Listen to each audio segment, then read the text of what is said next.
ආයිබෝවන් ඔෆැමිලි kitchen YouTube channel එකට ඔයාලව ගොඩක් ආදරෙන් අදත් පිළිගන්නවා. අද මම මේ වීඩියෝ එකෙන් ඔයාලට අරගෙන ආවේ මේ දවස්වල ගොඩක් ප්‍රසිද්ධ කැරමල් ටී එක කොහොමද ගෙදරදී ලේසියෙන්ම හදාගන්නේ කියලා.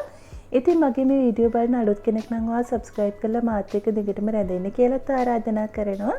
ඉතින් අපි දැන් බලමු මේ රස ටී එක හදාගන්න මොනවද ඕන කරන්නේ කොහොමද හදාගන්නේ කියලා.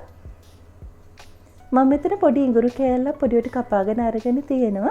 ඒ වගේම එනසලට දෙකක් තලාගෙන තියෙනවා. කුරුඳු පොතු කැලි දෙකක් අරන් තියෙනවා. ඉතින් ඔයාලා ගාව තියෙනවා නම් කරාබු නැටි දෙකකුත් එකතු කරගන්න. තේකොළ තේ හැඳි එකමාරක් මම ගත්තා. සීනි තේ හැඳි දෙකක් ගත්තා. ෆ්‍රෙෂ් මිල්ක් මිලිලීටර් 250ක් මම අරන් තියෙනවා. ඉතින් එක්කෙනෙකුට සෑහෙන ප්‍රමාණ වලින් තමයි මම ගත්තේ. ඊට පස්සේ අපිට පුළුවන් මේ වගේ සෝස් පෑන් එකක් ලිපේ තියලා ඒකට අපි ගත්ත සීනි ටික එකතු කරගන්න. ඉතින් සීනි එකතු කරගත්තොත් ඔයාලගේ රස අනුව සීනි අඩු වැඩි කරගන්න පුළුවන්. ඊට පස්සේ අපි ගත්ත සීනි ටික මෙන්න මේ වගේ මද ගින්දරේ කැරමල් කරගන්න ඕනේ. මෙන්න මේ පාටට ආවහම ඇති ඔයගොල්ලෝ ගොඩක් කළු වෙනකන් තියාගන්න එපා. එහෙම වුණොත් ඒක තිත්ත වෙනවා. ඊට පස්සේ අපි මේ කැරමල් එකට අපි ගත්ත ඉතුරු දේවල් ටික ඔක්කොම එකතු කරගන්න ඕනේ. දැන් අපිට පුළුවන් අපි ගත්ත කිරි එකෙන්ම භාගයක් විතර මේකට එකතු කරගන්න. සම්පූර්ණ කිරි ටික ඔක්කොම එකතු කරගන්න එපා. කිරි භාගයක් වගේ එකතු කරගන්න. ඉතින් සමහර අය නම් මේ වෙලාවේදී වතුර එකතු කරනවා. ඉතින් වතුර එකතු කරගන්න එපා. මොකද වතුර එකතු කරගත්තොත් කිරි එක දිය රහක් එනවා.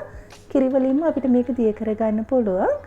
දැන් අපි අර කැරමල් එක හොඳට දිය වෙනකන් මේක හොඳට හැඳි ගන්න ඕනේ.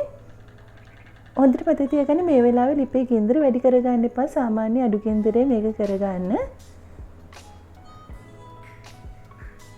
ඉතින් බටහිර රටවල නම් මේ කැරමල් ටී එක හදන්න ඒගොල්ලෝ පාවිච්චි කරන්නේ කැරමල් ටොෆින් එකක්. ඉතින් අපි මේක මසාලා රසට තමයි ආසියාතික රටවල වල හදාගන්නේ. ඉතින් මේ විදිහට හොඳට මේක උතුරද්දී අපිට පුළුවන් ලිපෙන් අයින් කරගන්න.